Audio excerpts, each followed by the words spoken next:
Ganti oli mesin plus filter Hyundai Avega. Nah, jadi perlu jenengan ketahui guys, bahwasanya oli mesin itu ibarat darah bagi tubuh manusia gitu. Nah, jadi komponen mesin itu terdiri dari beratusan komponen yang saling bergesekan dengan kecepatan tinggi ya. Nah, di antara besi itu peran oli mesin ada di tengah-tengahnya. Nah, jadi mesin itu tidak mungkin panas kalau ada oli mesinnya saat bergesekan seperti itu. Itu fungsinya oli mesin ya, jangan tahu ya.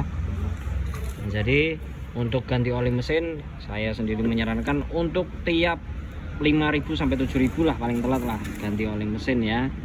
Jangan lupa, jangan sampai mesinnya ngejim akibat kehabisan oli gitu.